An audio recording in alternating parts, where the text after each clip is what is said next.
Hi friends, ये देखिए कितनी अच्छी हमारी इडली बन के रेडी हुई है। तो आज मैं आपको इडली बनाना बताऊंगी। इडली हम सबको बहुत ही पसंद आती है, लेकिन जब इडली थोड़ी सी सॉफ्ट हो ना और फ्लफ़ी हो तो इडली खाने का मज़ा और भी बढ़ जाता है। हम सबको इडली बहुत ही पसंद है। हम सब अपने घर में चाहते हैं कि इडली बने, पर किसी कारणों से इडली ख़राब हो जाती है और जल्दी बन भी नहीं पाती है। तो चलिए आज मैं सबसे आसान प्रोसेस बताती हूँ आपको इडली बनाने की। ना रात भर दाल भिगोने की टेंशन, ना कुछ। बहुत अच्छे इडली बन के यहाँ होगी रेडी। और मैं यहाँ इडली बना रही हूँ रवा से, सूजी से। ये वही सूजी है जिसे आप चीला बनाने के लिए, हलवा बनाने के लिए यूज करते हैं ना, ये वही वाली सूजी है। इसको मैं बस मिक्सी में एक बार चला ली हूँ। और ये देखिए यहाँ मैं ले ली हूँ 1 कटोरी सूजी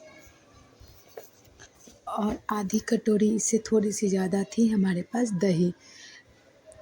अब मैं इन दोनों को मिक्स करके, जो दही वाली कटोरी थी ना, मैं इसी में ले ली हूँ थोड़ी सी पानी। 1 कटोरी तक पानी ले ली हूँ। और इसके बाद मैं इसको घोल कर कम से कम आधे से 1 घंटा के लिए छोड़ दूँगी। तो चलिए यहाँ मैं अच्छे तरीके से इसको फेंट लूँगी और फेंट कर इसको ढक कर कम से कम आधे घंटे के लिए, अगर जल्दबाजी हो तो आधे घंटे तो कम से कम लगेगा, क्योंकि सूजी है तो उसको तो फूलने में समय लगेगा। तो चलिए मैं आधे घंटे के लिए इसको रेस्ट के लिए छोड़ देती हूँ। और जब तक हमारी सूजी फूलेगी हम बना लेते हैं अपना सांभर। तो सांभर बनाने के लिए हम ले लिए हैं 1 बड़ी कटोरी अरहर की दाल। आप क्या कहते हैं इस दाल को, आप कमेंट करके हमें बता दीजिएगा। हम अपने परिवार के अनुसार दाल लिए हैं, आपके फैमिली में जितने लोग हों उसी अनुसार आप दाल लें। तो दाल की क्वांटिटी हम आपको नहीं बता रहे हैं। मैं तो 1 बड़ी कटोरी दाल ले ली हूँ। उसको अच्छे से धोकर साफ़ कर अब मैं इसको कुकर में कम से कम 2-3 सीटी लगा लूँगी। दाल बनाने का प्रोसेस तो वही है जो नॉर्मली दाल बनाने का होता है। तो दाल में यहाँ डाल दी हूँ मैं पानी,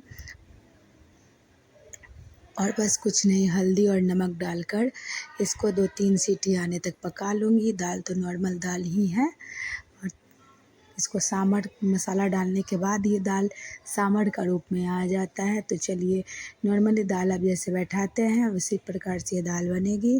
तो जब तक हमारी दाल बन रही है तब तक हम यहाँ कुछ सब्जियों को, सांभर की सब्जियों को लिए काट लेते हैं। यहाँ हम लिए हैं लौकी, कद्दू और 4 छोटे आलू और 1 टमाटर।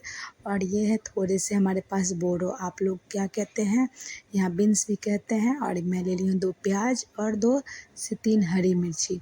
इन सबको मैं काट लूँगी। तो काटने के बाद ये चलिए मैं चलती हूँ अपने कढ़ाई की ओर। अब मैं यहाँ दिखाती हूँ, मैं यहाँ कढ़ाई में थोड़ी सी ले ली हूँ सरसों का तेल। मैं इसमें डालूँगी फ़ोरन डालती हूँ मैं। इसमें सांभर में फ़ोरन जाती है सरसों और कड़ी पत्ते की। और हरी मिर्ची और प्याज को मैं बारीक काट ली हूँ। चलिए मैं चलती हूँ बनाने की ओर। अब मैं यहाँ पे कढ़ाई गर्म होने के बाद मैं यहाँ पे डाल दी हूँ कड़ी पत्ता, हरी मिर्ची और अपनी राई मतलब सरसों। यहाँ मैं प्याज को भी डाल दूँगी। इन सबको थोड़ी देर के लिए भूंजूँगी। यहाँ तेल ज़्यादा गर्म नहीं था, क्योंकि कड़ी पत्ता डालते ही ना तेल में कड़ी पत्ता जाता है तो उड़ने लगता है। तो हमारा तेल हल्का कम ही गर्म था, तभी मैं कड़ी पत्ता डाल दी थी ताकि उड़े ना। अब यहाँ देखिए, अब मैं यहाँ पे थोड़ी सी मसाले भी डाल देती हूँ, जैसे कि हल्दी पाउडर, मिर्ची पाउडर, धनिया पाउडर मैं यहाँ नहीं डाली हूँ। आप अगर ज़्यादा तीखा पसंद करते हो तो उसमें और सभी मसाले को डाल लें। मैं बस हल्दी मिर्ची डाली हूँ और नमक डाली हूँ, क्योंकि मैं सांभर मसाला डालूँगी तो सांभर मसाला में और भी मसाले होते हैं। और ज़्यादा तीखी दाल ना, हमारे फैमिली में बच्चे भी हैं ना, तो उनके सोच के भी बनानी पड़ती है ना। पर आपके पास अगर कोई तीखा खाने वाला हो तो आप यहाँ पे धनिया, जीरा, काली मिर्ची ये सब डाल सकते हैं। हमारी सब्ज़ी तुरंत भुंज गई है। बस मैं अब इसमें अपना दाल डाल देती हूँ। हमारी दाल 2 से 3 सीटी में, देख कितनी अच्छे से हमारी दाल हो चुकी थी। तो मैं अपनी दाल को भी इसमें डाल दी हूँ।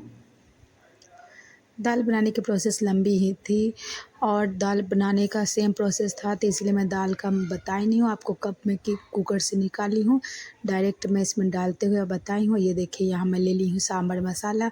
सांभर मसाला मैं घर पे भी बनाती हूँ, पर यहाँ पे मेरे पास था सांभर मसाला पैकेट वाली, मैं इसको 2 बार यूज की थी। ये दूसरी बार में मेरी सांभर मसाला पूरी डाल दी हूँ और यहाँ मैं डाल दी हूँ 2 से 3 इमली का रस। इमली को मैं रात को ही भिगोने के लिए रख दी थी, बहुत अच्छे से इमली फूल गई थी, तो मैं उसको इमली के पानी को इसमें डाल दी हूँ।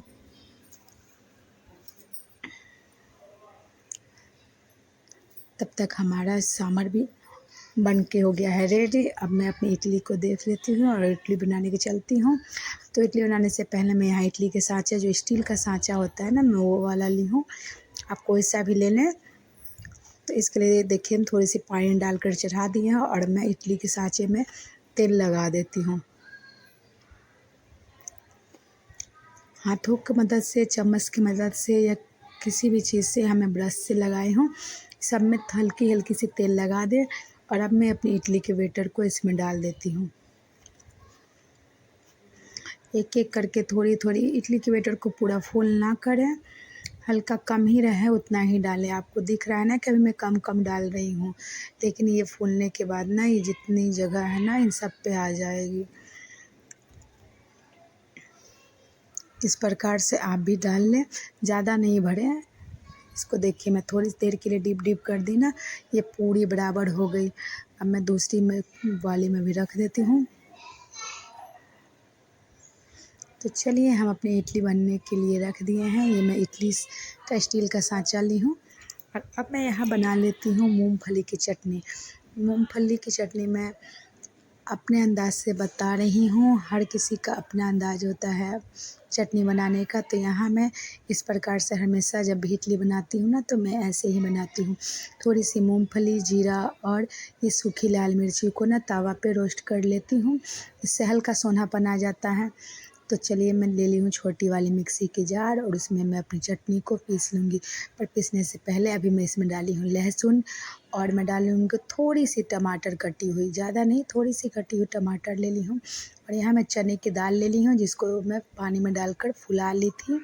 और ये मैं डाल रही हूँ इसमें इमली का पानी। इमली का पानी जो मैं सांभर के लिए ली थी ना, उसी में से थोड़ा सा रख ली थी और मैं यहाँ डाल दी इमली का पानी, इमली का पल्प्स सब मैं डाल दी हूँ और मैं पीस ली। ये देख लीजिए हमारी मिक्सी में ये चटनी पीस के हो गई है रेडी। तो चलिए अब मुझे कुछ नहीं करना, बस इसको बघार लगा देना है। बघार लगाने के लिए यहाँ मैं ली सरसों और सूखी लाल मिर्च। बस यहाँ तेल गरम करके सरसों और सूखी लाल मिर्च की बघार लगा दूँगी। यहाँ हमारी चटनी भी बन के रेडी हो चुकी है। अब मैं चलती हूँ अपनी इडली को देखते हुए। हमारी इडली हो चुकी थी, इसलिए मैंने निकाल कर इसको ठंडी कर ली थी। तो यहाँ हमारी इडली ठंडी हो चुकी है। ये देखिए कितनी अच्छी इडली बन के, सूजी का इडली है ये, कोई नहीं कह सकता है कि सूजी की इतनी अच्छी इडली भी बनती है। ये देख रहे हैं ना कितनी अच्छी सॉफ्ट मेरी इडली बन के रेडी हो गई है। ये मात्र सूजी और दही से मैं बनाई हूँ। देखिए इस प्रकार से मैं अपनी छुरी की मदद से, ये स्टील के सांचे में बहुत आसानी से ना इडली निकल जाती है। देखिए एक एक इडली मेरी कितनी अच्छी आ रही है, मैंने कितना कम कम डाला था ना, और ये देखिए फूल कर पूरे सांचे के ऊपर तक आ गई है। और दूसरे वाले स्टैंड में तो थोड़ा ज़्यादा बैटर था, तो उसमें मैं ज़्यादा डाली थी ना, तो ऊपर तक आ गया था। तो उसको निकालने के लिए ना मुझे फ्रेश नहीं निकल रहा था, तो मैं उसको नहीं दिखाई हूँ। ये देखिए हमारी इडली बन के रेडी हो गया है और ये रही हमारी मूंगफली की चटनी।